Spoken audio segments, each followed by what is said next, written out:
Satu, dua, tiga.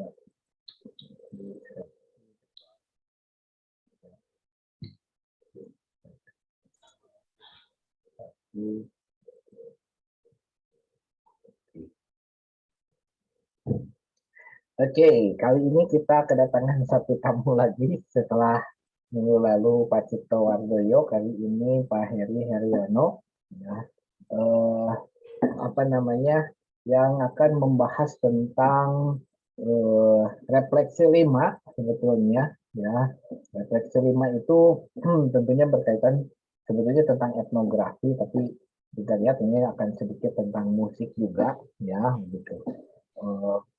Kalau kemarin sebelumnya sempat bercerita kalau Bu Devi tentang Starling gitu ya, ini sedikit tentang balik ke album ya Pak Heri ya, tapi lebih ke filosofisnya seperti apa begitu.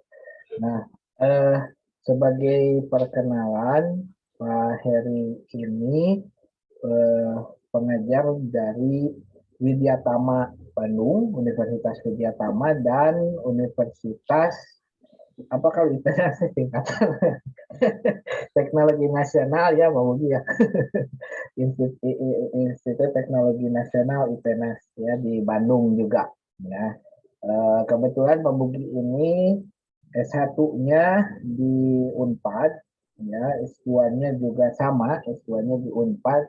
Jurusannya sama seperti saya juga, linguistik ya. S3-nya sekarang sedang melaksanakan juga sama di Unpad juga begitu ya. Jadi saya bilang juga kan pada teman-teman yang saya undang sebetulnya masih apa namanya, teman-teman yang masih satu angkatan dengan saya begitu ya. Kenapa demikian? Karena ya untuk memudahkan juga proses apa namanya, administrasi dan sebagainya begitu ya. Tadinya pengennya yang lain tapi tadinya agak repot juga ya. Nah, eh, kali ini saya akan langsung saja berikan waktu untuk Pak Heri Heriono untuk menjelaskan materi yang akan kita dengarkan ini tentang apa sedikit banyak tentang alat musik ya begitu. Mangga Pak Heri silakan. Baik, terima kasih. Assalamualaikum warahmatullahi wabarakatuh semuanya. Waalaikumsalam warahmatullahi wabarakatuh. Selamat siang. Apa kabar? Alhamdulillah baik Pak. Alhamdulillah, oke. Terima kasih sudah bergabung, terima kasih sudah join, dan terima kasih juga kepada Pak Sutiadi Rahmansyah. Jadi ini kita sebenarnya sudah kenal lama sekali, dan kita satu ini ya, Pak Adi ya, satu tim gitu ya. Kita sama-sama dari Unpad juga begitu. Oke, ini saya lihat sudah banyak yang hadir, sudah banyak yang join juga. Nah, hari ini saya akan membawakan satu topik, yaitu lebih kepada apa ya, kalau misalnya kita runut lagi ke belakang begitu ya, ada etnografi, ada musikologi. Nah, mungkin ini lebih ke etnografi musikologi ya, etnomusikologi begitu. Tapi ini dalam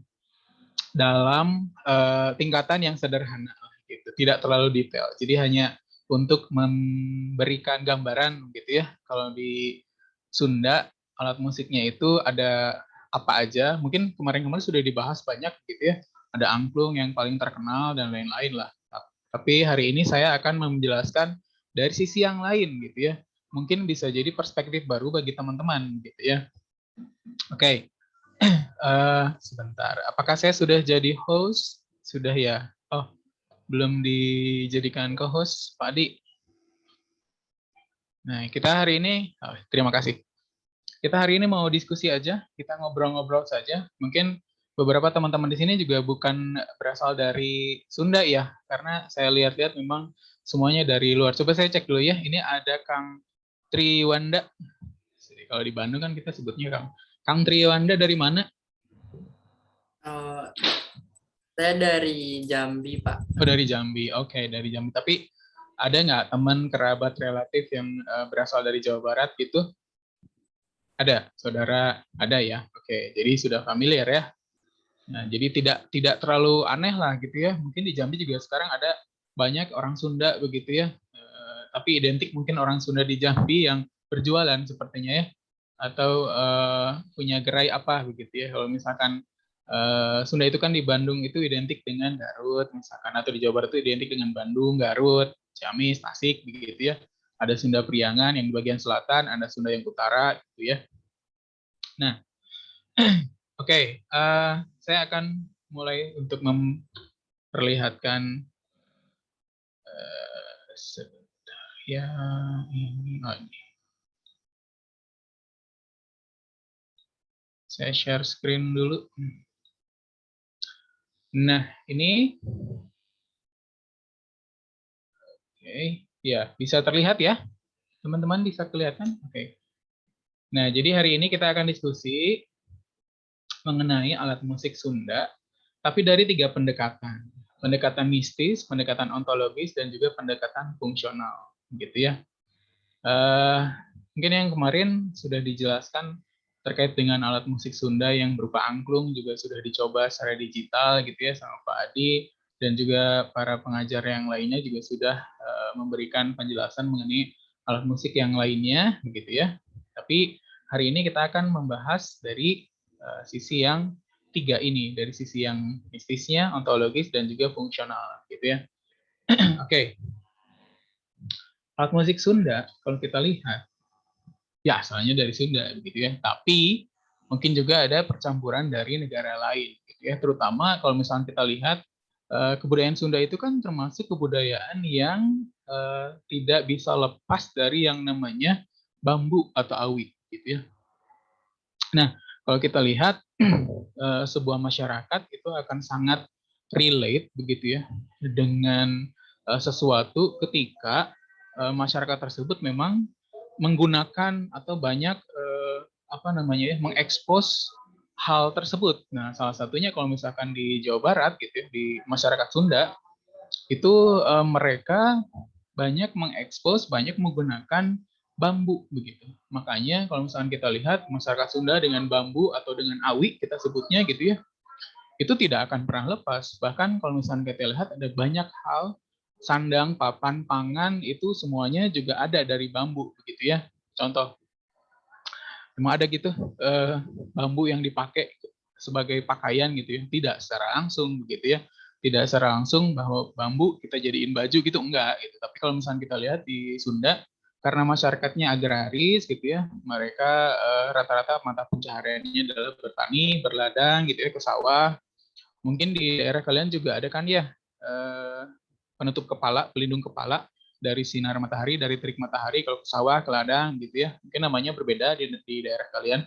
Nah, kalau di Sunda namanya adalah dudukui. Nah, ada yang namanya cetok, ada yang namanya dudukui. Kalau di Jawa Tengah mungkin caping begitu ya.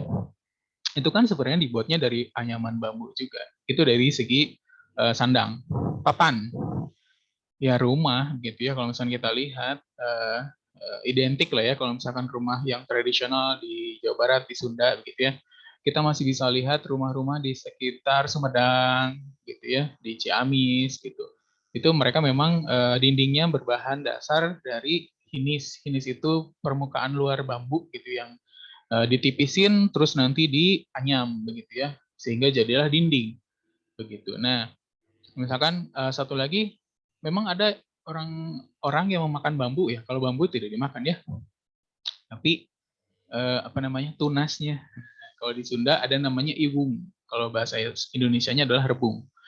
Dan itu sudah jadi makanan yang tidak asing begitu ya. Pastinya di setiap daerah juga ada olahan dari bahan tersebut. Nah, di Sunda juga ada namanya iwung gitu ya. Nah, ada kemiripan kalau misalnya kita lihat dari budaya kulinernya antara Sunda mungkin dengan Tionghoa begitu ya, dengan Cina gitu ya. Di Cina juga kan sama ya, negara tirai bambu. Mereka juga sangat memanfaatkan bambu. Salah satunya adalah masakan gitu ya. Mereka juga banyak menggunakan rebung, sama dengan di kita lah, di Sunda juga ya. Oke, kita lanjutkan. Jadi Sunda itu merupakan salah satu kebudayaan yang sangat tua gitu ya. Kalau kalian baca di sejarah-sejarah yang ada di Indonesia, suku-suku yang di Indonesia, salah satu suku tertua di Indonesia adalah Sunda. Bahkan konon katanya wilayahnya itu menyebar dari ujung Vietnam, bahkan ya Singapura itu Sunda dulunya, makanya disebutnya Sundaland gitu ya. Nah, Terus termasuknya kebudayaan yang berusia relatif lebih tua dibanding dengan kebudayaan-kebudayaan yang ada di Jawa bahkan gitu ya. Kan Jawa tuh ada Jawa Timur, Jawa Tengah, Jawa Barat. Nah, si Sunda itu kebetulan ada di Jawa Barat gitu, tapi Sunda bukan Jawa Barat. Nah, Sunda itu suku, Jawa Barat itu wilayah, begitu ya. Tapi kebetulan suku Sunda banyak di Jawa Barat. Oke.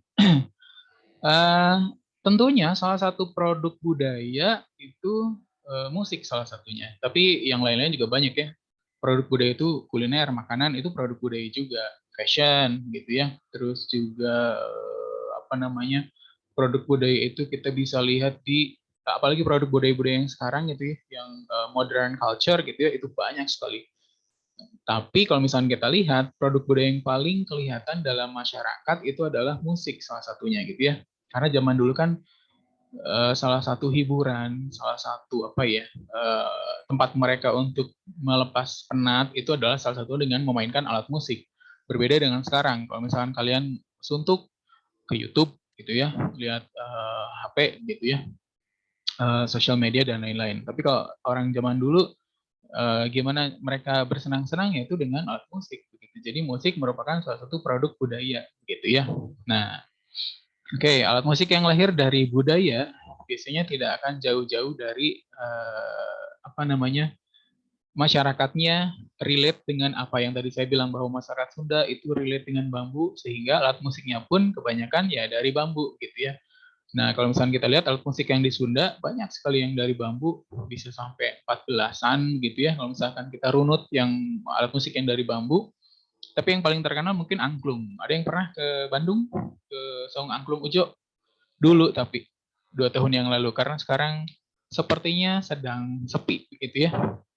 Dan asetnya sudah mulai dijual karena memang sangat sepi sekali dengan adanya pandemi ini. Ada teman-teman yang pernah ke Bandung dan main ke Saung Angklung Ujo? Ada yang pernah? Coba. Belum. Oke. Okay. Tapi ada yang di sekolahnya atau di kampusnya dulu ada yang pakai keseniannya yang dari bambu gitu. Terus ada angklung karena angklung juga kan sekarang sudah bukan hanya di Sunda ya. Saya lihat di Jakarta juga sudah ada satu set angklung gitu di apa ruang keseniannya dan itu memang sudah seperti alat musik yang nasional begitu. Sama seperti halnya alat musik gamelan gitu ya yang sekarang sudah sepertinya nasional gitu. Setiap sekolah mungkin ada gitu ya. Nah, kita kembali lagi ke bambu atau awi. Jadi alat musik yang relate dengan masyarakat itu adalah alat musik yang memang banyak dibuat dari hal-hal yang mereka pakai, mereka gunakan sehari-hari. Salah satunya adalah bambu. Selain angklung gitu ya, juga ada yang mirip-mirip namanya calung gitu ya. Ada angklung, ada calung. Nah, terus juga kalau misalkan di Tatar Sunda yang sekarang masih banyak juga dan sekarang lagi hype lagi itu adalah karinding. Nah, di Jawa Barat atau di Sunda itu ada yang namanya karinding. Oke, kita cek satu-satu ya. Nah, ini tadi yang saya bahas itu mengacu pada 3 tahap kebudayaan, teman-teman ya. Jadi ada 3 tahapan kebudayaan atau pendekatan kebudayaan yaitu menurut Van Versen tahun 88 kalau kita lihat di sini ya. Jadi 3 tahap perkembangan kebudayaan itu yang paling pertama adalah tahap pemikiran mistis. Kenapa mistis selalu di awal? Kenapa mistis disimpan di paling atas ya, teman-teman? Coba ada yang bisa jawab tidak? Kenapa sih mistis ditaruh di awal, baru ke ontologis, baru ke fungsional? Jadi yang mistis-mistis dulu, baru ke ontologis, baru ke fungsi. Ada yang mau menjelaskan, mencoba untuk menjawab, kenapa sih di masyarakat Indonesia yang pertama tahapnya itu adalah pemikiran mistis dulu? Ada? Suka lihat nggak di TV-TV? Acara mistis. Oh, jangan di TV deh. Sekarang di YouTube juga acara mistis masih ramai ya. Penggemarnya gitu. Subscribernya paling banyak gitu ya. Jurnal Risa gitu ya. Jadi kita memang lebih suka kepada hal-hal yang mistis. Ya itu sudah turunan mungkin ya. Makanya ada tahapan kebudayaan juga yang paling pertama itu puncaknya adalah pemikiran mistis dulu gitu ya. Apa namanya? Karena masyarakat Indonesia mungkin sadar dan tidak disadari masih berkaitan dengan hal-hal yang berbau mistis, bahkan di saat yang modern sekarang pun gitu ya. Oke, yang tahapan kedua adalah tahapan ontologis. Nah, ini sudah mulai berpikir nih, sudah mulai dipisahkan antara yang mistis-mistis dengan yang logis gitu. Dipisahkan hingga akhirnya nanti jadi sebuah pemikiran baru begitu. Dan yang tahapan ketiga adalah tahapan fungsional. Artinya adalah alat musik tersebut sudah lepas dari mistis, sudah tidak lagi jadi penelitian-penelitian, tapi lebih dinikmati sebagai hiburan. Gitulah sederhananya. Gitu ya. Oke, yang pertama dulu, tahapan pemikiran mistis. Nah, kalau kita lihat nih ya, hampir semua alat musik yang diciptakan di masyarakat gitu ya, salah satunya di masyarakat Sunda gitu, awalnya memang digunakan untuk ritual gitu ya, pemujaan roh gitu, nenek moyang, sang hyang kalau di Jawa Barat gitu ya. Makanya di Jawa Barat itu banyak sekali alat musik yang digunakan untuk media untuk upacara atau ritual gitu ya zaman dulu. Karena zaman dulu juga masih menyembah dewa begitu ya, atau di Sunda mah sang hyang gitu ya. Nah, salah satu medianya adalah alat musik begitu. Sama dengan kebudayaan-kebudayaan lain lah di luar juga sama gitu ya. Kalau kita lihat di Meksiko, di kebudayaan Mesopotamia begitu ya, banyak alat musik yang digunakan juga untuk dijadikan sebagai media pemanggilan roh begitu ya. Nah, makanya tahapan yang pertama untuk alat musik itu biasanya adalah tahapan pemikiran mistis dulu, karena alat musik awalnya digunakan untuk media pemanggilan roh atau upacara ritual-ritual zaman dulu gitu ya.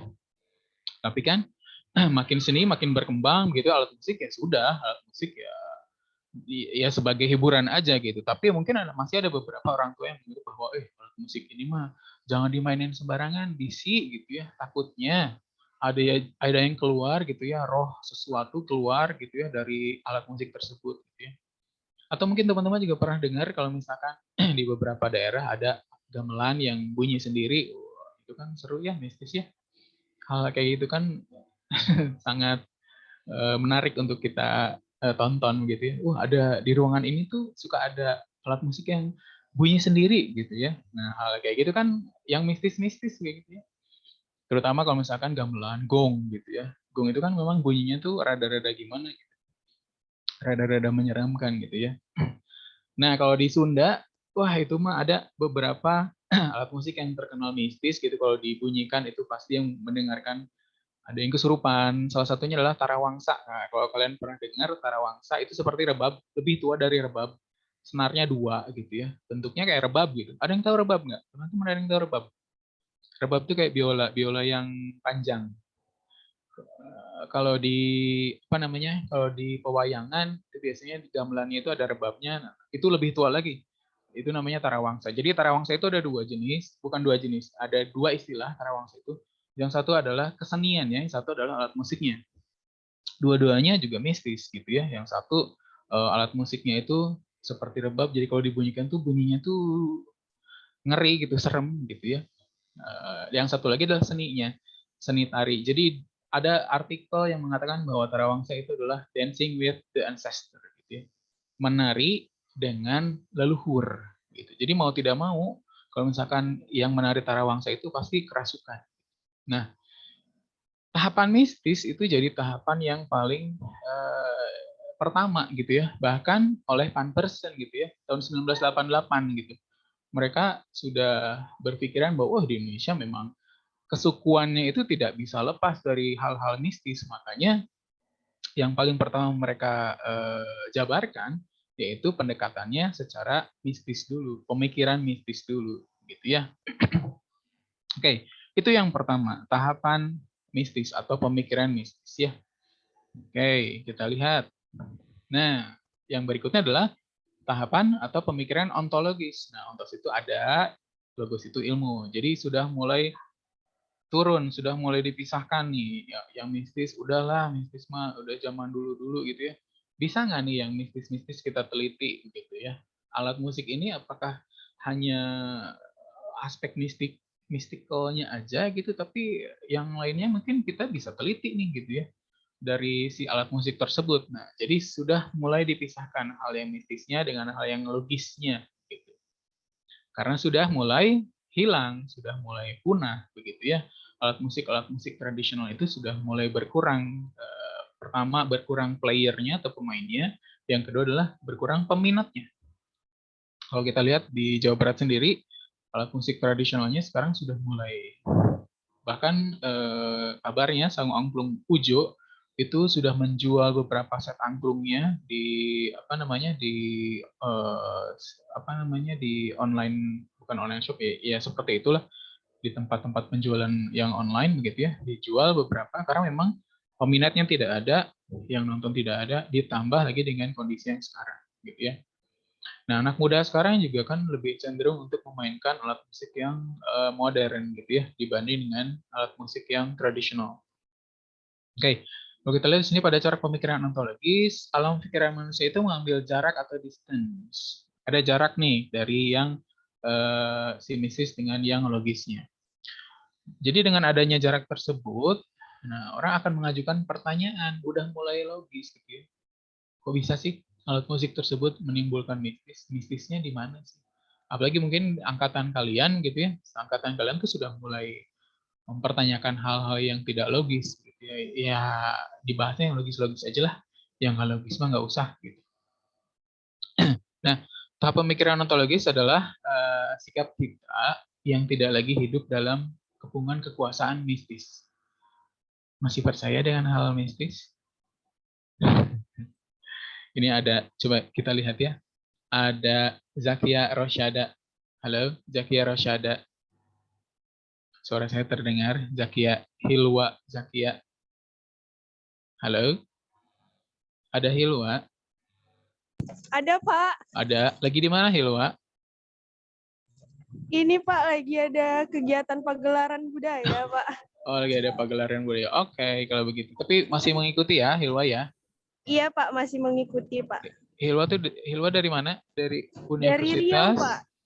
UIR itu apa? Universitas Islam Riau. Islam Riau. Oke. Di Riau tuh ada yang mistis-mistis nggak, Hilwa? Apa, Pak? Di Riau tuh ada yang mistis-mistis yang Ada, masih Pak. dipercaya masyarakatnya. Apa contoh? Ada. Contohnya Ada, Pak, salah satu pengobatan yang Wih, kalau di Riau luar itu biasa. pengobatannya pakai tarian dan Hah? bukan gamelan. Oke. Seperti alat musik gitu, Pak, gendang, suling. Terus nanti biasanya orang-orang yang menari itu seperti kesurupan gitu, Pak. Oke. Padahal itu untuk pengobatan katanya, tapi biasanya penarinya tuh Tapi pakai kesurupan. baju hitam-hitam dan dia kesurupan. Gitu, Pak. Itu pengobatannya untuk siapa ditujukannya biasanya? Biasanya tuh pengobatannya Untuk seperti satu orang pengusiran. gitu? Iya, untuk satu orang misalnya gitu, Pak. Dia terkena penyakit, tapi penyakitnya yang kata orang kan ada penyakit yang dikasih orang gitu, Pak. Kayak apa? Oh, betul, Ya betul. seperti diguna-guna gitu, Pak. Iya, oke, Nah, iya, iya. nah, Nah, biasanya itu untuk dengan mengobati upacara itu ya, pakai Iya. upacara itu. Oke. Dan itu masih ada, Hilwa, sampai sekarang masih Iya. ada. Oke. Berarti ini ada. masih ada. Oh, namanya apa ya? Upacaranya namanya apa? Hilwa lupa namanya, Pak, tapi upacara apa? Upacara. Pernah nonton itu? Hilwa Pernah nonton, Pak. Oke. Tapi itu jadi seni pertunjukan atau memang seriusan ritual gitu jadinya? Kadang, Pak, digunakan sebagai apa untuk pertunjukan juga. Pertunjukan. Tetapi kadang kalau untuk pertunjukan itu ada syarat-syaratnya, Pak. Kayak penarinya harus wanita yang masih perawan misalnya, tidak boleh sedang halangan, harus ada awalnya harus ada upacara dulu, baru bisa menampilkan itu agar tidak terjadi sesuatu yang aneh-aneh gitu, Pak. Oke. Dan itu berhubungan sama nenek moyang, ancestor gitu ya, roh-roh begitu ya pasti. Iya, Pak, dipercayanya seperti itu, Pak. Nah, ini kan masih ada ternyata gitu ya ritual-ritual seperti itu di Riau ya kalau misalnya kita lihat. Tidak jauh beda lah tarian, alat musik gitu ya, menimbulkan sesuatu yang sakral, sesuatu yang mistis. Digunakan untuk apa tujuannya gitu ya. Itu masih ternyata masih ada. Nah, di Sunda sendiri kalau misalnya kita lihat, oh ya sebelumnya terima kasih Hilwa ya. Nah, di Sunda sendiri kalau kita lihat hal-hal seperti itu sudah mulai menepi gitu, artinya adalah ke pinggiran gitu. terpinggirkan gitu ya. Itu di daerah-daerah pinggiran gitu ya, yang dekat-dekat dengan kaki gunung gitu ya. Di kaki Gunung Manglayang itu masih ada gitu ya.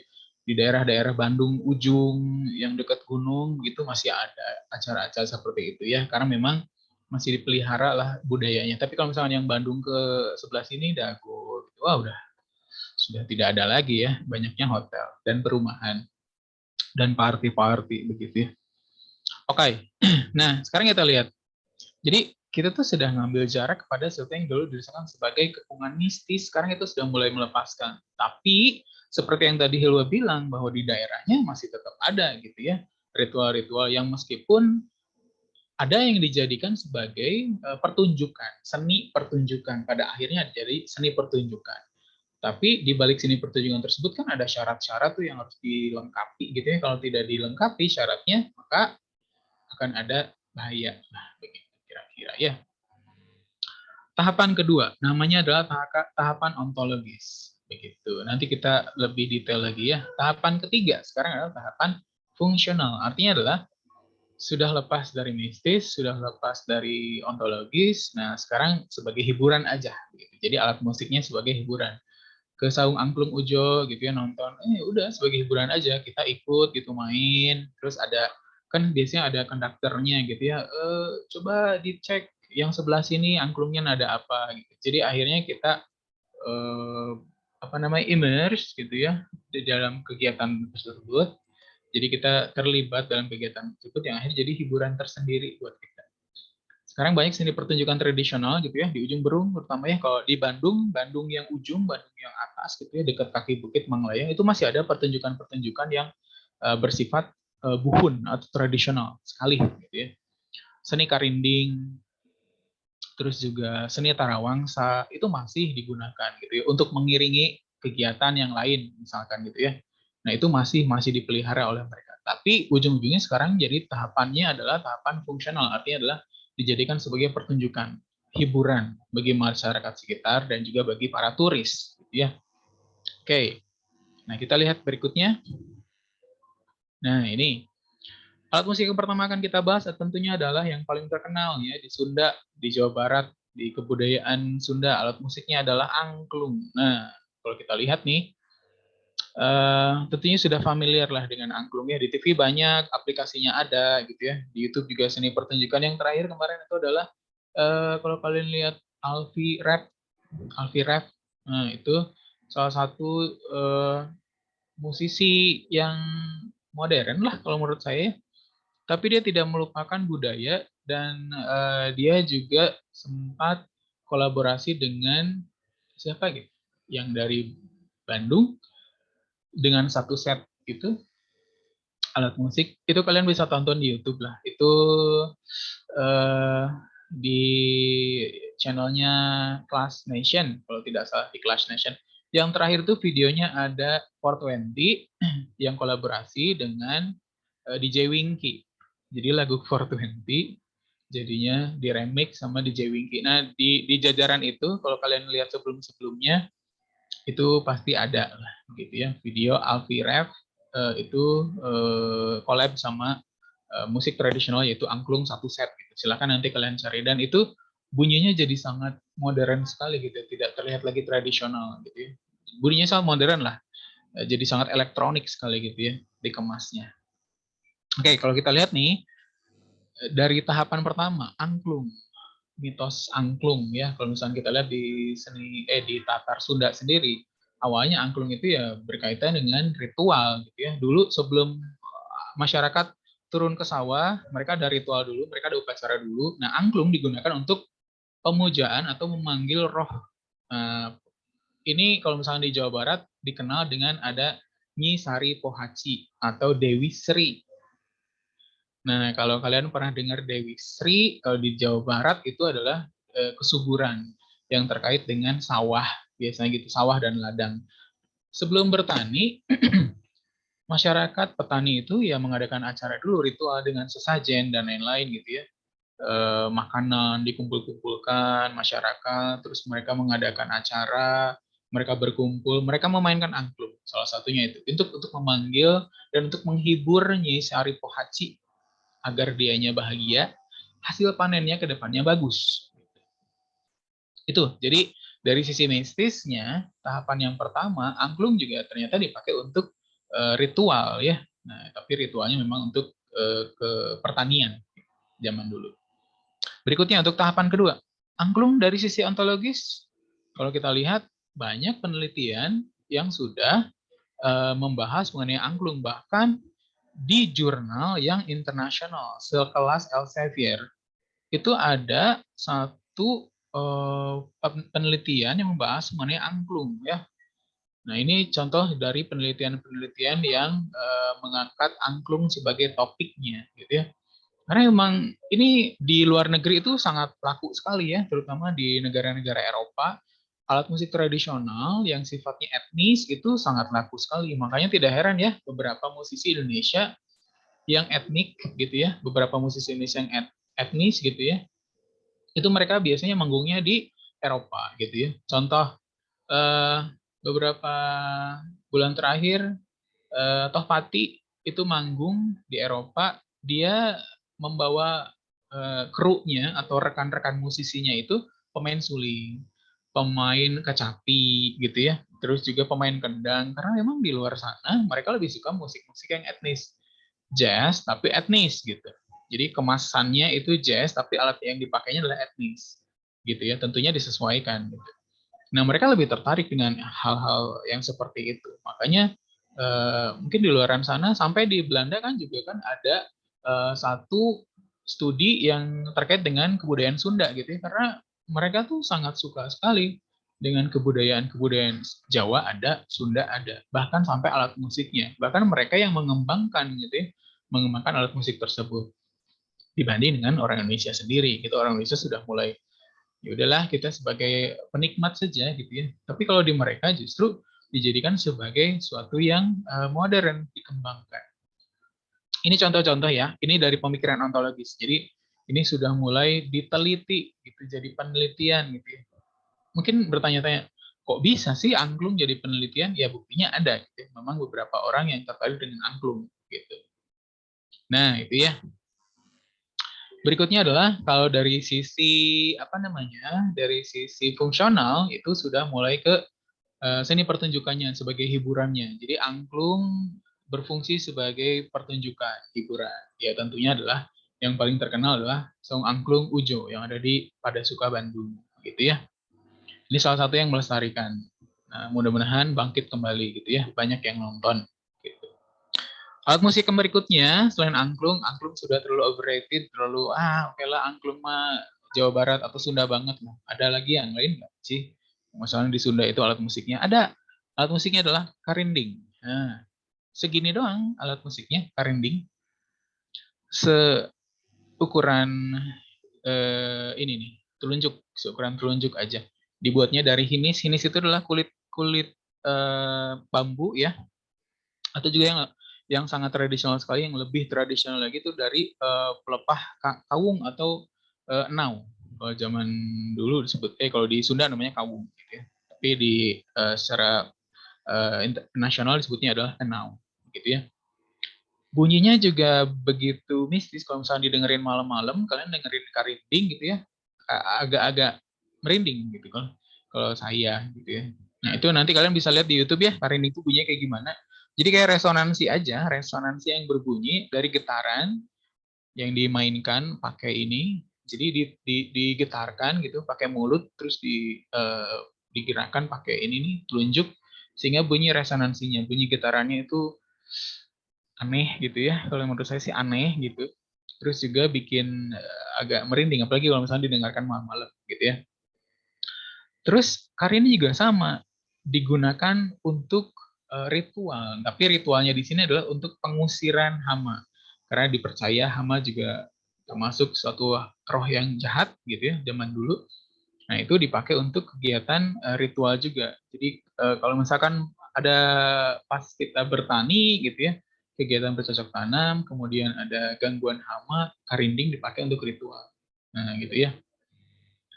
Nah, terus kalau sudah dibawa ke kampung, karinding itu biasa dipakai untuk ini, memikat wanita katanya gitu ya. Kalau kalian mungkin percaya dengan yang namanya pelet gitu ya, kan masih ada tuh budaya tradisional yang misalkan si Triwanda misalkan mau memikat siapa gitu ya, Tri ya, mau memikat perempuan gitu ya, terus pakai jalur yang cepat gitu ya, shortcut gitu ya, tidak dengan pendekatan-pendekatan yang lama gitu, shortcut aja. Nah itu biasanya pakai hal tersebut kan, hal mistis tersebut gitu. Karinding dulu dipercaya digunakan untuk media seperti itu. Nah, gitu ya. Ritual seperti itu untuk memikat perempuan katanya begitu. Nah, mau tidak mau dong kalau misalkan sudah berkurang nih yang memainkannya, yang penikmatnya, orang tuanya sudah pada meninggal, turun ke anaknya ternyata tidak lagi menarik gitu ya, untuk apa sih gitu ya. Akhirnya mulai berkurang, mulai menghilang gitu ya. Tapi ternyata dari sisi ontologis, dari sisi pemikiran yang modern, Karinding juga pernah kok dijadikan sebagai jurnal. Jadi ada beberapa jurnal yang kalian bisa cari gitu ya, bahwa Karinding pernah dijadikan topik untuk penelitian. Salah satunya adalah ini ya, The Popularity of Karinding Among Bandung Society, sama pergeseran fungsi instrumen karinding di Jawa Barat. Nah ini bisa dibaca. Ini menarik kalau misalnya kita lihat penelitian-penelitian yang terkait dengan alat musik tradisional Sunda gitu ya, karinding gitu ya, terus juga angklung gitu ya. Itu membuat kita jadi oh ternyata di Sunda itu perkembangannya sudah seperti itu ya. Untuk sekarang terutama gitu ya, alat musik seperti ini sudah mulai jarang sekali diekspos gitu. Sehingga popularitasnya juga sudah mulai turun, bahkan namanya juga sudah mulai hilang gitu ya. Orang Bandung juga mungkin kalau misalnya dengar karinding mulai tidak familiar gitu. Nah, ada satu kelebihan dari anak muda di Bandung terutama yang kenal Burger Kill ya. Teman-teman kenal Burger Kill? Kenal dong. Ada masa nggak ada yang kenal? Burger Kill adalah salah satu band hardcore, awalnya hardcore gitu ya. Tapi karena penikmatnya banyak, itu kalau misalnya kalian dengar debut albumnya Burger Kill yang pertama 3.6 yang sama Fadli, itu bukan Burger Kill banget gitu ya. Itu sudah mulai, kalau misalkan yang kenal Burger Kill dari awal, kenapa Burger Kill jadi gini? Gitu ya. Karena Burger Kill-nya sebenarnya adalah itu keras banget lah gitu ya. Di Ujung Berung sendiri memang terkenal gitu ya. Banyak lah band-band Ujung Berung yang metal gitu ya, yang hardcore gitu ya. Salah satunya memang yang mencuat adalah Burger Kill. Tapi begitu muncul ke permukaan Burger Kill bawain 3 titik hitam, rada-rada aneh sebenarnya gitu ya. Kalau misalnya kita lihat di Sunda sendiri, anak mudanya cenderung ada yang sangat sangat cinta dengan budayanya sendiri, budaya Sunda gitu ya. Kalau misalkan kalian pernah lihat ada band yang namanya Jasad misalkan, terus juga Jeruji gitu ya, yang namanya rada-rada gitu ya, ngeri-ngeri gitu namanya. Tapi mereka di balik itu sangat cinta dengan budaya mereka sendiri, yaitu budaya Jawa Barat, terutama kebudayaan Sunda gitu ya. Dan mereka preserve alat musiknya yang tradisional. Salah satunya adalah karinding gitu ya. Kalau di Ujung Berung itu anak mudanya sudah mulai mempopulerkan kembali karinding. Sehingga ada satu gerakan atau satu kelompok orang yang menobatkan atau memberi nama kepada kelompok yang tersebut adalah Karinding Attack. Nah, Karinding Attack itu kalau pernah lihat teman-teman itu juga pernah featuring sama masih zamannya Peter Pan, belum Noah ya dulu kayaknya. Itu ada Karinding Attack featuring Peter Pan atau Noah gitu, sudah berubah atau belum? Itu bisa dilihat juga. Ya gitu, alat musiknya seperti itu, tapi ya mau gimana lagi kalau bukan kita ya siapa lagi? Akhirnya mereka bergerak, mereka membuat suatu kelompok komunitas untuk mempreserve atau biar alatnya tidak punah, biar komunitasnya tetap ada, yang memainkannya ada, mereka bikin Karinding Attack gitu ya. Nah ini, jadi tahun 2000-an lah, mereka tuh sudah mulai membuat satu komunitas gitu ya. Tahun 2000-an namanya adalah Karinding Attack. Itu ada di Ujung Berung, namanya juga komunitas metal Ujung Berung Rebels gitu ya, di mana lahir band-band hardcore di sana gitu ya, karena memang rootnya Ujung Berung tuh rootnya memang rebels lah, gitu ya, hardcore. Nah, Carinding Attack lahir di sana tahun 2000-an. Teman-teman bisa cek di YouTube, apa sih Carinding Attack, seperti apa sih alat musiknya, bunyinya kayak gimana sih, sebagus apa sih bunyinya, dan semistis apa sih bunyinya, dengarkan saja, tonton saja lah gitu ya, di YouTube. Nah, itu berikutnya adalah selain Karinding, tadi ada angklung, yang berikutnya Karinding, ini yang agak lucu namanya ya, yang berikutnya adalah celempungan. Nah, ini juga mungkin tidak familiar ya namanya, apa sih celempungan? Makanan. Ternyata celempungan adalah alat musik gitu ya, alat musik tradisional. Ini masih ada, kalau nanti teman-teman yang dari luar pulau Jawa main ke Jawa Barat, terus mau lihat seni pertunjukan tradisional sekali gitu dengan alat musik yang sangat tradisional, itu kalian bisa berkunjung ke daerah Sukabumi, Cianjur. Nah, celempungan masih ada. Ini juga sama, dibuatnya dari bambu dan mengandalkan resonansi ya, getaran. Jadi ada satu set juga seperti calung atau angklung, satu set bentuknya gitu ya. Tapi cenderung bentuknya tuh lebih besar kalau celempungan. Itu mungkin kalau di Jawa Barat ada namanya bambu yang gede gitu ya, gombong, awi gombong gitu ya. Kalau misalkan teman-teman pernah dengar, itu bambunya besar, jadi resonansi atau akustiknya di dalamnya itu cenderung lebih dapat gitu ya, si ruang akustiknya lebih dapat. Jadi bisa diatur, bisa diolah begitu. Nah, itu salah satunya adalah celempungan. Ini cara mainnya adalah dipukul atasnya tuh, kalau misalnya dilihat nih di bagian atas ini itu dipukul, makanya ada yang ininya dua, ada yang satu, ada yang dibikin pendek begitu ya sebenarnya. Nah, itu dari panjang menuju ke pendek ini. Itu karena bunyinya nanti akan berbeda-beda, tapi ya tetap ya bunyinya itu bukan yang nada-nada musik modern gitu ya. Ini memang nada-nada musik yang tradisional gitu, seperti angklung gitu ya. Mereka bunyinya bukan do re mi fa si la si do, tapi da mi na ti la da biasanya gitu ya. Nah, jadi celempungan adalah alat musik yang dipakai di acara-acara tradisional dan juga biasanya dipakai untuk ritual juga ya.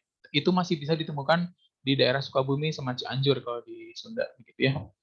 Nah, ini juga harus dibarengi dengan alat musik yang lain kalau dalam pagelarannya atau dalam pertunjukannya, dengan kendang atau dengan tarawangsa sendiri, dengan karinding juga bisa gitu ya, dengan kecapi biasanya, karena Cianjur itu, Sukabumi Cianjur terkenal dengan kecapi suling. Nah, biasanya ini dibarengi dengan itu, dua alat musik tersebut. Nah, teman-teman di Jawa Barat, di Sunda sendiri, alat musik namanya waditra gitu ya. Jadi dikenal dengan waditra. Jadi kalau misalkan kalian dengar kata waditra, oh itu berarti alat musik dari Sunda, gitu ya. Oke. Nah, ini juga sama, pada dasarnya dulu dipakai untuk menarik atau memanggil makhluk halus atau arwah leluhur sebagai hiburan kalau dulu ya. Jadi kalau misalkan dipercaya, kalau misalkan memainkan alat musik ini dibarengi dengan waditra yang lain, itu pasti ada yang kesurupan gitu. Itu masih berlangsung sampai sekarang karena di Sukabumi, Cianjur tuh masih ada yang mempreserve atau mengawetkan atau menjaga budaya tradisionalnya. Sama lah dengan alat musik yang lain seperti tadi angklung dan juga karinding. Alat musik ini juga dipakai untuk memanggil roh, untuk ritual-ritual sama. Nah, ini biasanya untuk yang kalau tadi kan si angklung itu pra ya, pra apa namanya? Pra penanaman atau pra bertani lah. Nah, jadi sebelum bertani mereka mengadakan ritual, tapi alat musiknya angklung untuk menyenangkan Nyai Dewi Pohaci atau Dewi Sri gitu ya, Dewi Padi, Dewi Kesuburan. Nah, di tengah-tengah kalau ada hama gitu ya, kalau ada pengganggu, kan roh jahat juga itu pengganggu. Mereka juga adakan ritual dengan karinding gitu ya.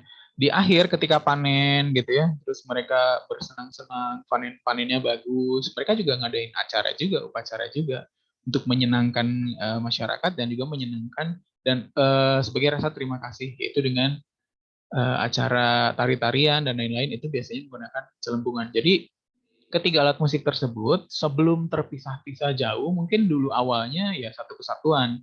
Yang satu dipakai untuk kegiatan sebelum menanam, yang satu saat bertanam tapi ada gangguan, yang satu lagi adalah pasca bertanam atau ketika panen. Nah gitu ya, jadi dengan alat musik yang hanya terbuat dari bambu, punya fungsi masing-masing dan juga pendekatannya ternyata bermacam-macam kalau dalam diteorikan gitu. Ada pendekatan mistis, pendekatan ontologis, dan juga pendekatan secara fungsi gitu ya sebagai hiburan. Tapi sekarang hanya ada dua. Mungkin tadi ada juga yang masih menganggap bahwa alat musik itu dipakai untuk hal-hal yang mistis atau ritual. Mungkin itu di sebagian kecil, tapi sekarang hanya ada dua, ontologis dan juga fungsional. Jadi ontologis juga jarang gitu ya. Mungkin sekarang lebih ke arah hiburan saja. Jadi alat musik itu yang tradisional itu dijadikan sebagai hiburan, entertainment, begitu ya. Pertunjukan, seni pertunjukan. Oke. Nah, ini contohnya untuk yang jurnal terkait dengan celempungan di Sunda. Ini kalian bisa baca apa namanya, tapi lebih ke reverberation ya, lebih ke bunyinya. Kan tetap aja yang dibahasnya adalah celempungan Sunda. Jadi mereka harus riset gitu ya. Dan ini kebetulan penulisnya dari Engineering Physics Institut Teknologi Bandung ITB. Dan juga ada Conservatory of Music Universitas Pelita Harapan gitu. Jadi ini juga bisa jadi sebagai jurnal internasional. Padahal alatnya sangat tradisional gitu ya, tapi diangkat jadi jurnal yang internasional. Begitu teman-teman ya.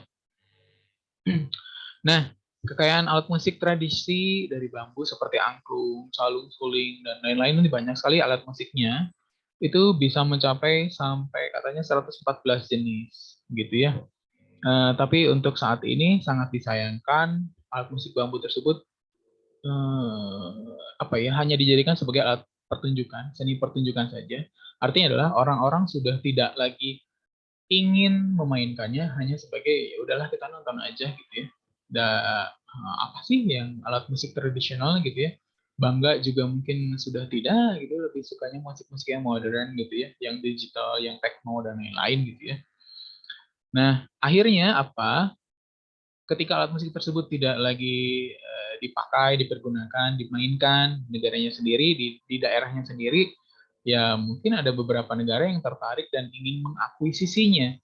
Salah atau tidak? Sebenarnya tidak salah juga ya. Artinya adalah, ya kan di Anda tidak dipakai, sini saya yang pakai. Gitu. Kalau misalkan ada beberapa yang mengakuisisi bahwa angklung kan dari Malaysia, ya bisa jadi karena mungkin di Indonesia sendiri kan sudah tidak lagi digunakan gitu ya. Jadi diakuisisi oleh negara lain karena memang di Malaysia ada juga yang menggunakan angklung gitu ya sebagai alat musik tradisional gitu. Nah itu, terus ini ada quote sedikit ya. Jadi kepunahan suatu kesenian menandakan hilangnya separuh identitas masyarakat. Ketika masyarakat Sunda sudah mulai kehilangan alat musiknya, calung, angklung, karinding, celempungan, dan lain-lain, maka sebenarnya separuh identitasnya sudah hilang. Jadi masyarakat Sunda itu identitasnya sudah mulai hilang separuh karena mereka sudah tidak lagi menghargai, mempreservasi budaya, terutama seninya, gitu ya. Itu quotes-nya. Dan ini referensinya yang tadi kita diskusikan bisa dibaca oleh teman-teman, nanti bisa dilihat gitu ya. Terima kasih. Maka saya serahkan kembali ke Pak Adi.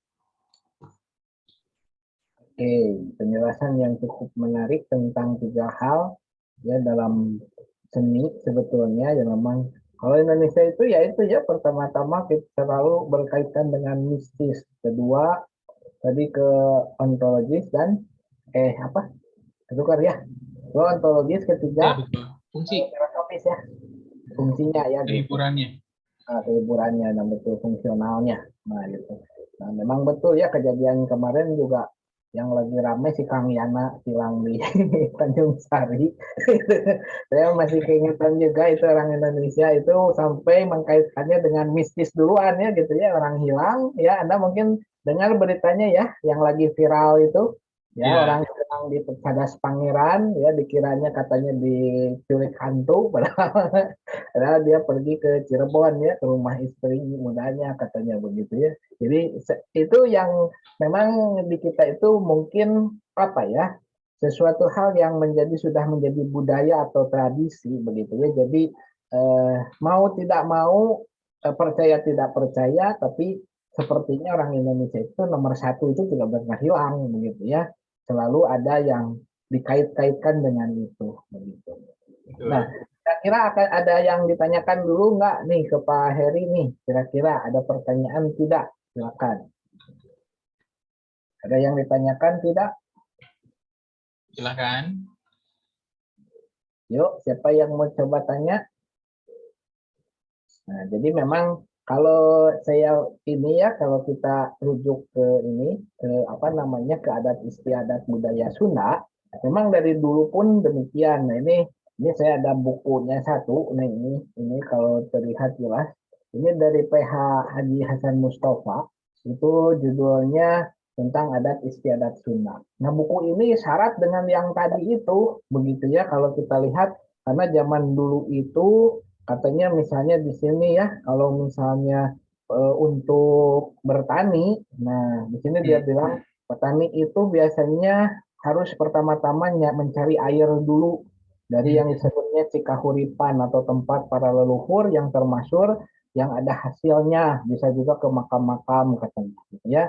Nah setelah itu pulang dari tempat keramat tadi. Nah kalau sudah berhasil, nah dia bilangnya di sini orang tersebut, nah perempuan yang sudah berhasil mendapatkan ilham bakal selamat, misalnya orang itu kehujanan. Nah kalau pas pulang kehujanan katanya karena pertaniannya bakal kehujanan. Seperti orang yang mangkon, mengangkat batu atau apa saja menjadi tanda perlambang, mengukur panjang depak dengan memohon agar mendapat pertanda. Mohon pamit mangkon dan mohon agar diberikan tanda. Nah, jadi ketika itu dia berdoa dulu. Nah, nanti akan ada tanda katanya seperti itu. Kalau kena hujan, oh berarti ini. Nah, ini kaitan dengan mistis ya sebetulnya ya dari awal. Kemudian di sini juga kalau misalnya setelah air itu dibawa, katanya lalu air itu ditumpahkan di hulu wotan, yaitu jalan air yang mengalir ke sawah, diikat kecil, kemudian ada merang petak padi, diikat kecil, dibakar, dibubuhi kemenyan. Kemudian ditanami tumbuh-tumbuhan benih pisang atau hanjuang, nanti dikasih hanjuang di ujungnya. Ditanam dengan 7 macam rujak, katanya ada nasi congcot, ada sebutir telur yang dipakai untuk menyematkan doa. Doanya doa selamat katanya. Nah ini supaya pas awal nanam padi. Jadi ini zaman dulu ya. Nah kalau seperti yang diketahui, ini PH Haji Hasan Mustafa ini dulunya seorang penghulu Masjid Agung Bandung. Ya, jadi dia ini kalau kita sebutkan kuncennya begitu ya, zaman dulu itu kuncennya. Jadi Haji Hasan Mustafa ini lahirnya di Garut, sebetulnya orang Garut, tahun 1852 kalau lihat di buku ini. Wafatnya tahun 1930, penghulu besar, ulama besar, pujangga besar, itu dalam bidang bahasa, sastra, dan kebudayaan Sunda. Nah, jadi beliau ini yang rajin menuliskan tentang yaitu ya hal-hal yang berkaitan dengan adat istiadat suku Sunda ya, termasuk juga ya ini tadi ada tukang tani tidak bosan-bosan berbakti pada pohaci atau nisri katanya ya. Jadi saya bilang memang sama seperti yang Pak Heri bilang, semua hal-hal yang tidak menyenangkan tukang tani dan pantangan-pantangannya, semua kesenangan kegembiraan dialami oleh tukang tani. Jadi ini memang selalu harus menyenangkan Dewi Sri itu ya, dengan artian supaya padinya bagus katanya gitu ya.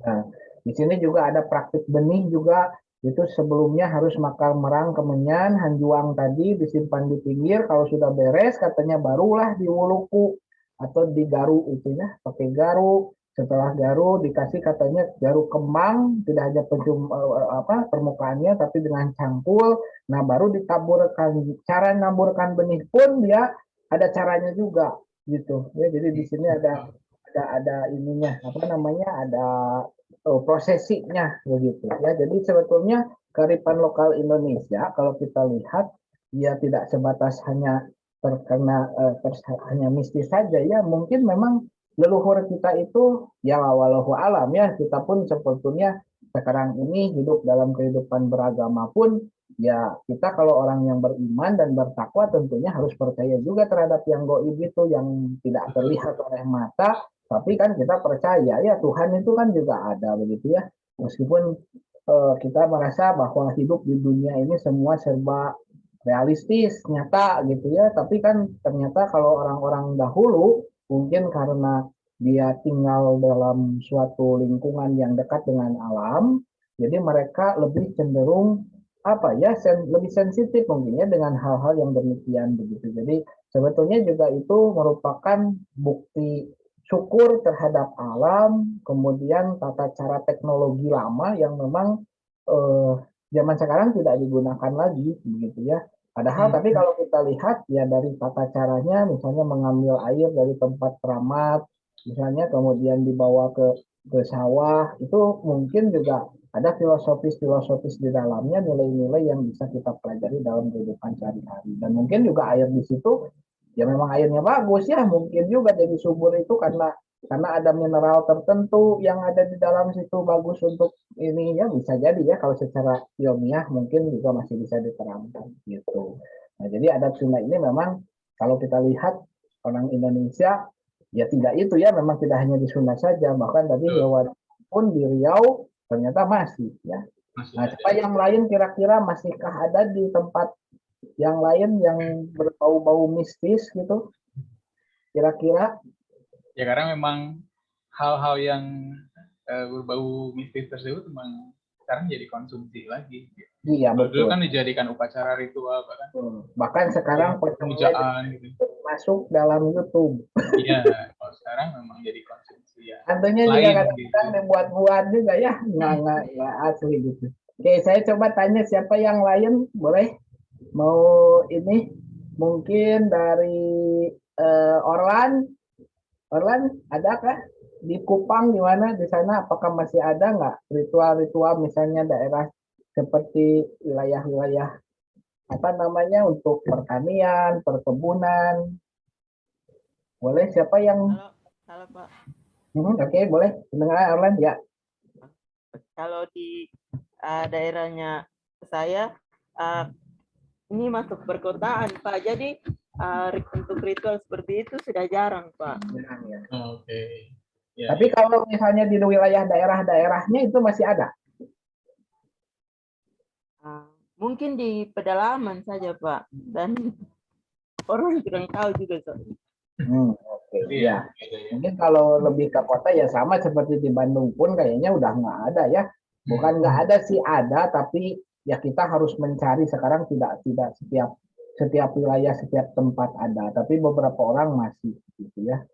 Kemudian yang lain misalnya siapa? Firda nih. Firda, menurut Firda di tempat Firda ada nggak? Firda ada nggak? Loh, Firda. Oke, yang lain coba. Siapa yang ada di sini? Bobby deh. Bobby? Dengar Bobby? Halo.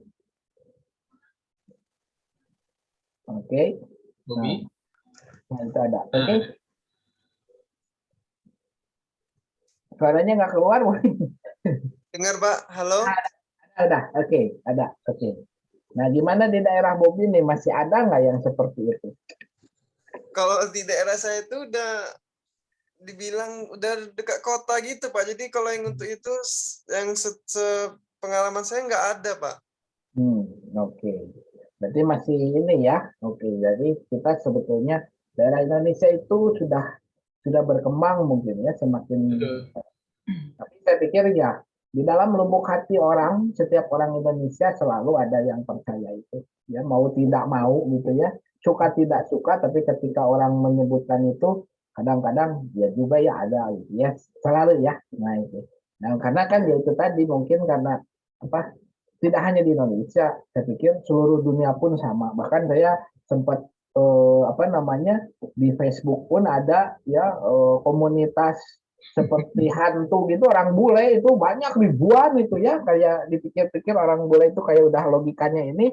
Tapi kalau kita lihat, kalau memang mereka tidak percaya adanya yang mistis, film-film horor itu pun tidak akan ada gitu.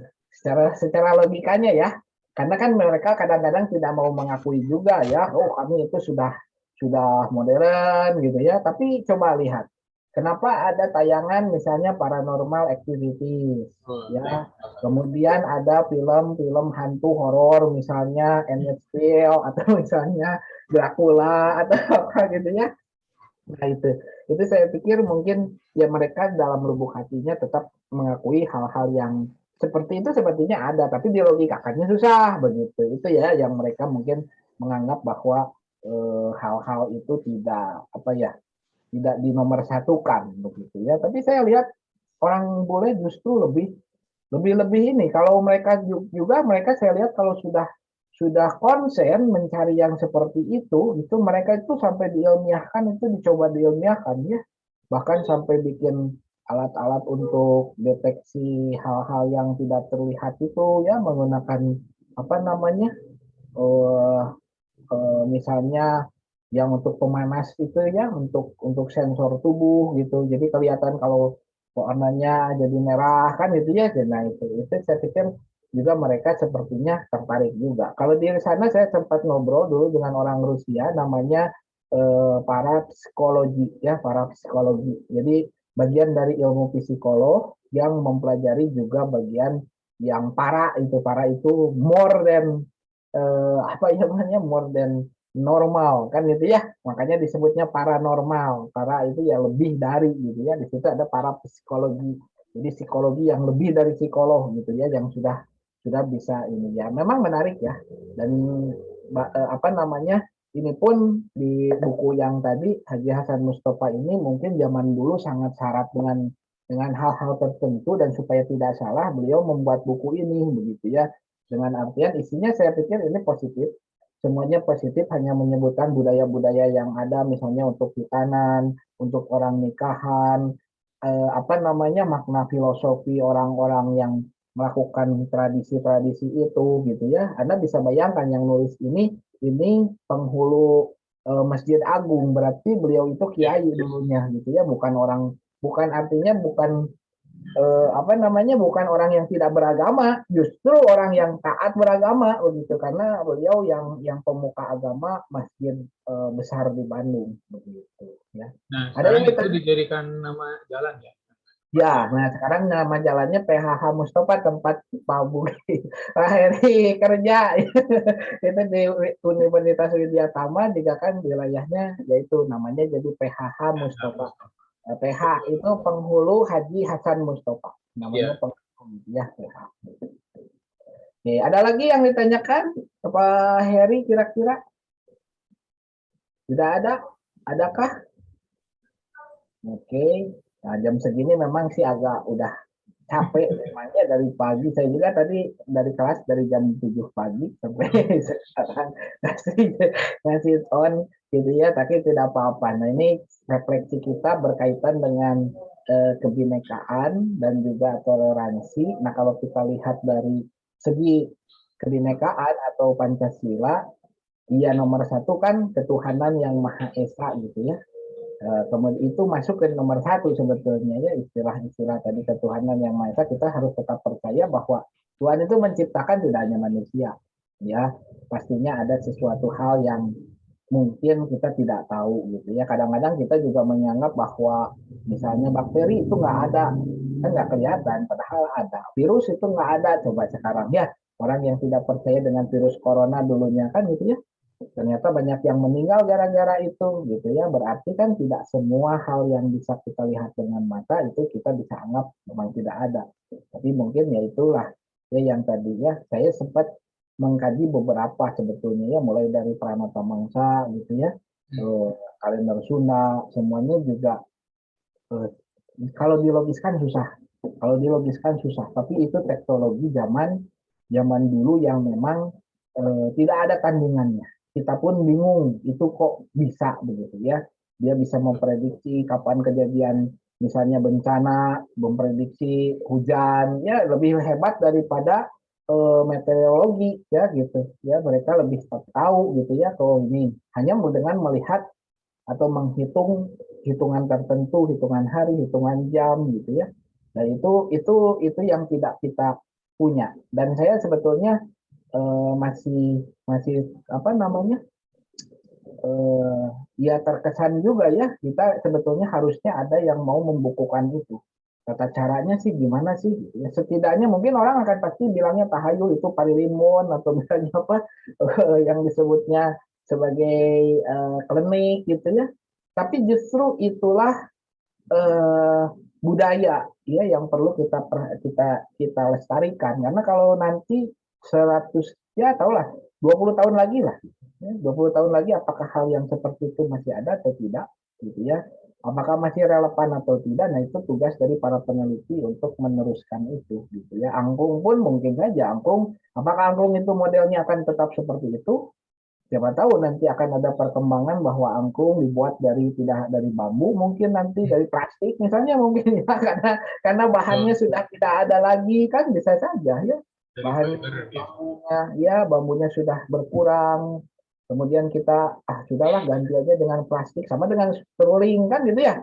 Seruling misalkan dulunya bambu paling ya sekarang seruling macam-macam ada yang dari aluminium, ada dari plastik gitu ya, dan sekarang sudah digital apalagi. Nah itu digital itu saya pikir juga suatu cara to preserve our culture gitu ya, menyelamatkan budaya kita ya. Kita kan kemarin pernah angklung dalam bentuk digital, saron dalam bentuk digital. Tapi itu saya pikir ada gunanya. Kenapa? Siapa tahu nanti bambu itu sudah susah untuk didapatkan. Nah itu bunyinya itu aslinya seperti apa? Kan kita nggak tahu ya, karena banyak yang seperti halnya bahasa.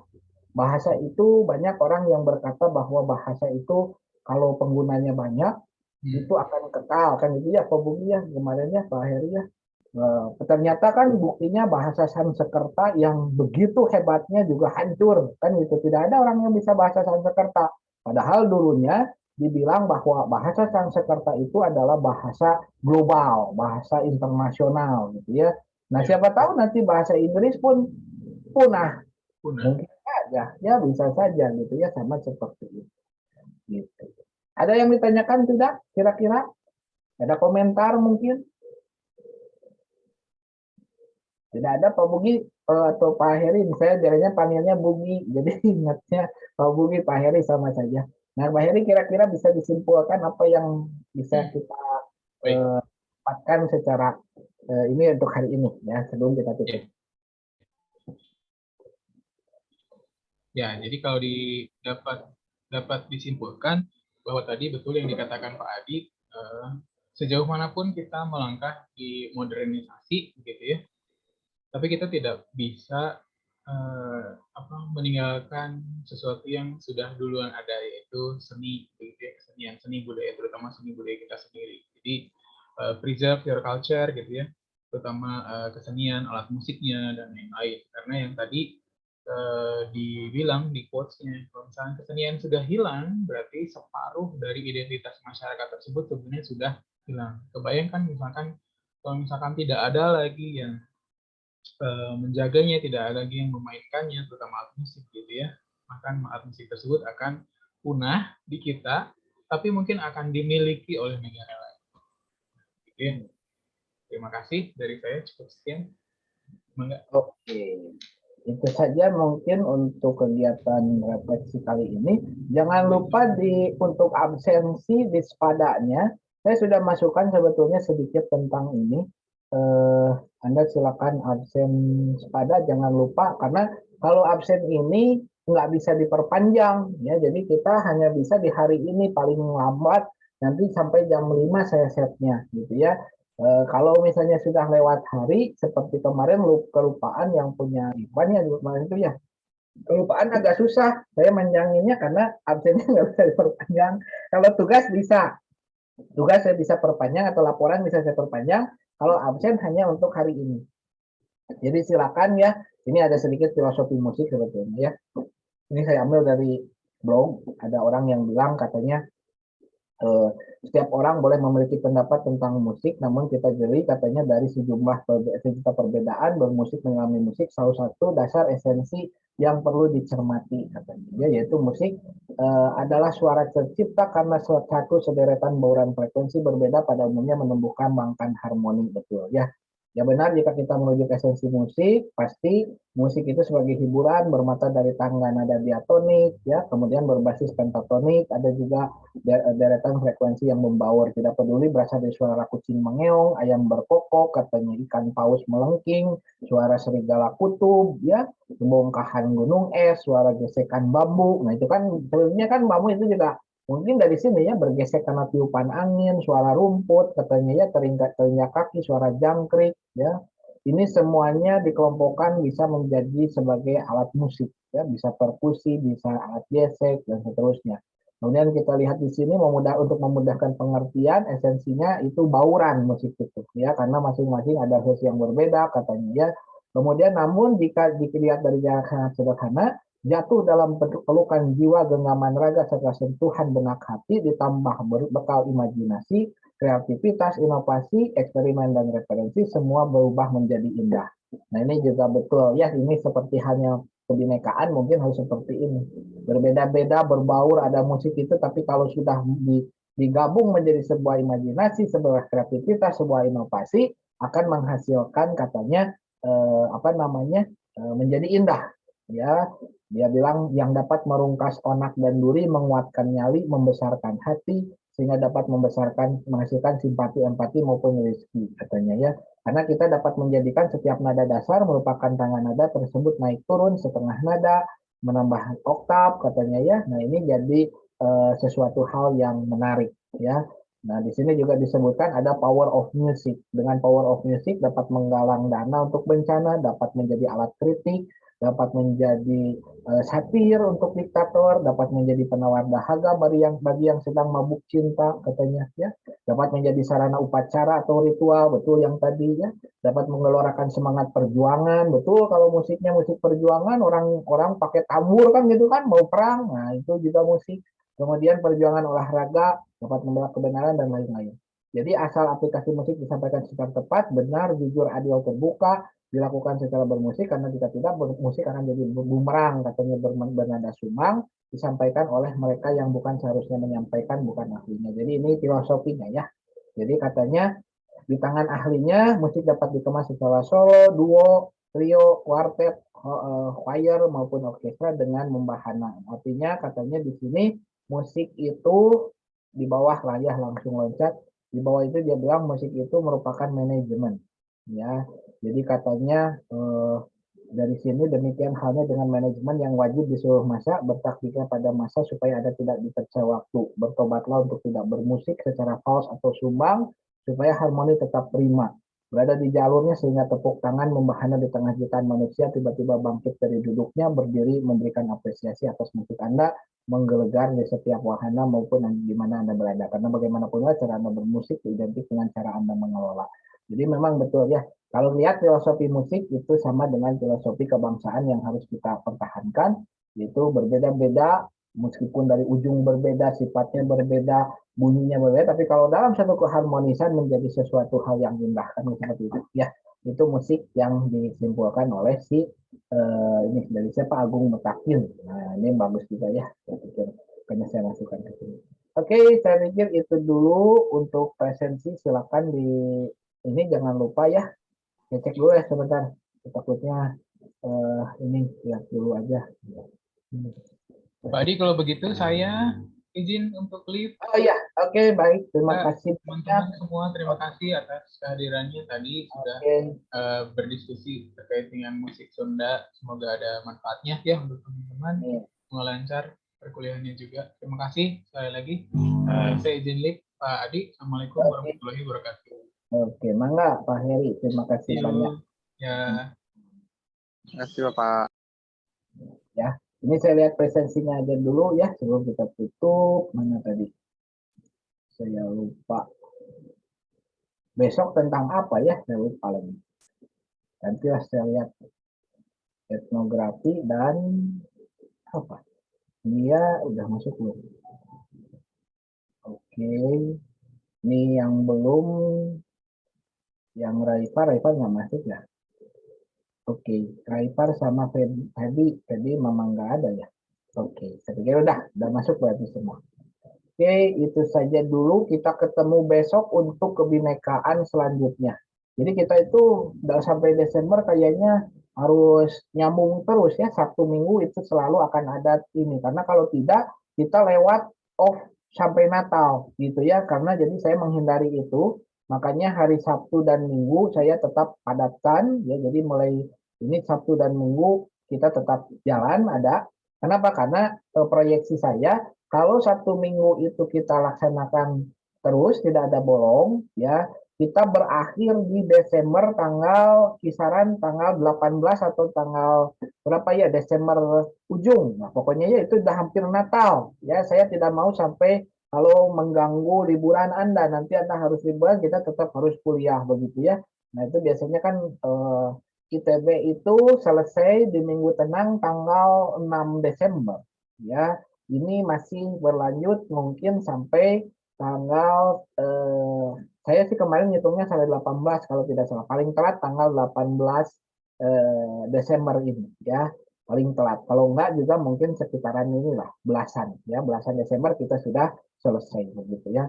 Nah, untuk kedatangan ke Bandung saya belum nemu lagi jawaban lagi, kayaknya agak susah ya untuk di akhir, tapi saya tetap berharap di ujung akhir Anda bisa datang untuk kontribusi sosial itu. Nah, kontribusi sosial ini juga agak berat. Kemarin saya tanya, ini harus bagaimana kontribusi sosial? Kita tetap nunggu ya, karena kan logbook semua sudah dikirim ke Dikti, jadi seolah-olah kita itu sudah selesai, dananya mudah-mudahan bisa turun dan itu bisa dipakai untuk kontribusi sosial. Karena kalau tidak, kontribusi sosial katanya Anda sendiri yang harus menalangin dulu 1 juta rupiah per anak. Tapi kan repot ya, 1 juta per anak untuk untuk bakti sosial dan lain-lain. Saya pikir kayaknya nggak mungkin deh, gitu ya. Jadi kita lihat kondisinya dulu saja.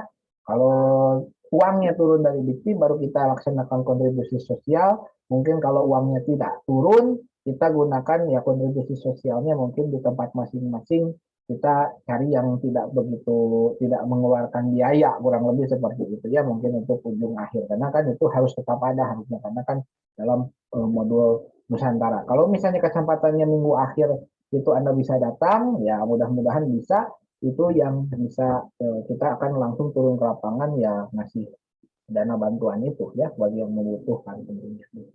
Oke, itu dulu. Terima kasih banyak untuk perhatiannya. Kita ketemu besok jam 1 lagi untuk kebinekaan selanjutnya. Oke, Assalamualaikum warahmatullahi wabarakatuh. Waalaikumsalam warahmatullahi wabarakatuh.